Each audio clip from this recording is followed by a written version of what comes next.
여러분 안녕하십니까? 뉴스데스크 제주입니다. 대중교통 개편이 이루어진 주말과 휴일, 도내 곳곳에서 혼선이 빚어졌습니다. 공항로에 도입됐던 중앙차로제는 본격 운영된 지 하루도 안 돼 축소됐고 버스 노선 안내는 아직도 역부족입니다. 박주영 기자입니다. 제주공항에서 해태 동산까지 이어진 공항로. 1차선의 파란색 중앙우선 차로제 차선이 지워졌습니다. 시범 운영이 시작된 지난 23일 설치된 우선차로 신호등도 함께 철거됐습니다. 제주도가 교통사고 위험이 높다며 본격 시행된 지 하루도 안 돼 중앙차로 800m 구간 가운데 200m를 원상 복구한 겁니다. 해태동산에서 오라동 방면으로 내비게이션 안내도 이제 오라동 방면으로 좌회전 안내를 했고요. 또 일반적으로 습관적으로 또 좌회전을 하다 보니까 자꾸 1차로인 중앙우선 차로로 들어오는 문제. 이곳 중앙우선 차로제가 본격 시행된 지 12시간 만에 중단되면서 운전자들은 혼선을 빚을 수밖에 없었습니다. 혼란스러운 건 버스 노선도 마찬가지. 제주 시내 한 고등학교 인근 버스 정류장입니다. 주변에 아파트 단지가 밀집돼 버스 이용도가 높은 곳이지만 개편된 버스 노선을 알리는 전광판이나 책자조차 준비되지 않았습니다. 임시 방편으로 A4 용지에 출력한 버스 노선 안내표는 훼손됐고 글씨도 작아 노인들에겐 무용지물. 버스에조차 노선 안내가 표기되지 않아 이용조차 쉽지 않습니다. 여기 있는 노선이 어디로 가는지 바뀐 게 잘 모르고 기존에 있는 노선에 비교해서 어떻게 반영된지 잘 그것도 이해가 안 되고 엄청 혼동이 많습니다. 이게. 3년여간의 준비 끝에 대중교통 개편이 본격 시행됐지만 곳곳에서 준비 부족이 드러난 가운데 출근과 통학이 시작되는 내일 혼란은 더 커지지 않을까 우려됩니다. MBC 뉴스 박주연입니다. 제주도는 대중교통 체계 개편 시행 초기 혼란에 대응하기 위해 현장에 공무원들을 긴급 투입하기로 했습니다. 제주도는 전성태 행정부지사 주재로 긴급 간부회의를 개최해 출근 등교 행렬이 본격 시작될 내일 아침부터 닷새간 41개 읍면동 3,130여 개 모든 종류소에 도청과 행정시, 읍면동 공무원을 배치하고 노선 번호와 출도착 시간, 환승 정보 등을 제공할 예정입니다. 지난해 제주 해녀가 유네스코 인류 무형문화유산으로 등재되면서 해녀 문화의 가치가 재조명을 받고 있는데요. 해녀를 소재로 한 음악과 영상 제작도 활기를 띠고 있습니다. 조인호 기자입니다.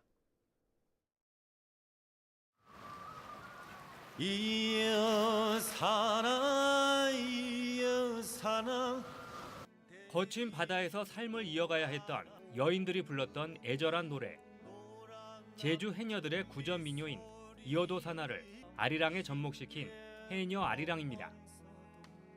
제주어 가수와 무형문화재 보유자, 영화음악 작곡가가 구성진 노랫가락을 만들었고 제주 문화로 영상 콘텐츠를 개발하는 젊은이들의 손에서 뮤직비디오로 탄생했습니다.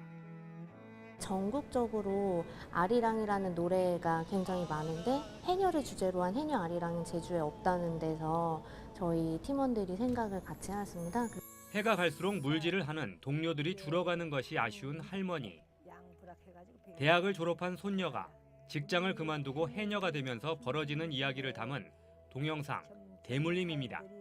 제가 할머니가 너무 좋아하니까 보증을 해야겠다라는 생각을 했고 조금 작고 하다 보니까 이게 나의 적성도 조금 같이 맞겠다 싶어서 해녀 문화를 보존하고 연구하는 민간단체가 제작한 이 동영상은 국립무형유산원이 주최한 UCC 공모전에서 최우수상을 받았습니다. 실제로 해녀는 문화이기 이전에 어떤 살아있는 직업이에요. 그래서 어떤 그것들이 지속 가능하기 위해서는 대를 잇는 사람이 분명히 필요합니다. 잊혀져가는 해녀 문화를 음악과 영상으로 알리려는 노력이 제주의 문화를 더 풍성하게 만들어가고 있습니다. MBC 뉴스 조인호입니다. 오늘 새벽 3시 반쯤 제주시 조천읍 신촌포구에서 관광객 26살 홍모 씨가 몰던 렌터카 승용차가 해안으로 추락했습니다. 운전자 홍 씨는 사고 직후 차량을 빠져나와 인명피해는 없었습니다. 제주해경은 오늘 아침 구조대를 보내 차량을 견인했고 운전 중에 앞이 보이지 않아 방지턱을 넘어 추락했다는 홍 씨의 말에 따라 정확한 사고 경위를 조사하고 있습니다. 오늘 오후 4시 50분쯤 제주시 애월읍 봉성리 원동교차로 인근 평월호에서 승용차가 뒤집혀 차량 운전자 26살 강모 씨 등 일가족 5명이 다쳤습니다. 경찰은 도로에 있던 돌을 피하려다 화단을 들이받았다는 운전자의 진술을 토대로 정확한 사고 경위를 조사하고 있습니다. 에어부산 여객기 2대가 잇따라 고장나 승객들이 큰 불편을 겪었습니다.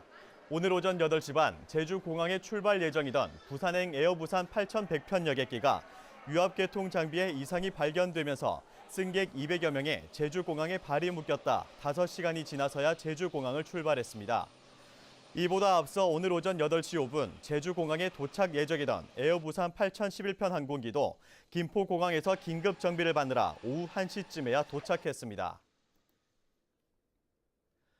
제주 종합경기장 실내 수영장이 노후된 시설 정비를 위해 다음 달 1일부터 내년 3월까지 휴장합니다. 제주시는 14억 원을 들여 노후된 종합경기장 실내 수영장의 천정재와 전기시설을 전면 교체한다고 밝혔습니다. 종합경기장 실내 수영장은 도내 유일의 공인 1급 수영장으로서 연간 20만 명이 이용하고 있습니다. 한국농업경영인 제주도연합회와 여성농업인연합회 등의 제주도의 농어촌 기금 융자제도 개선 방침에 일단 환영한다는 입장을 밝혔습니다. 이들 단체는 공동 성명을 통해 농어촌 기금 융자제도 개선으로 농가 고통을 다소 완화시킬 것으로 기대하지만 농가 부채를 해결할 근본 대책은 될 수 없는 만큼 정책 자금의 자부담 비중을 낮추고 이자율을 낮추라고 요구했습니다. 제주 환경자원순환센터 운영을 환경공단이 맡는 것이 적합하다는 분석이 나왔습니다. 뉴스데스크 제주를 마칩니다. 고맙습니다.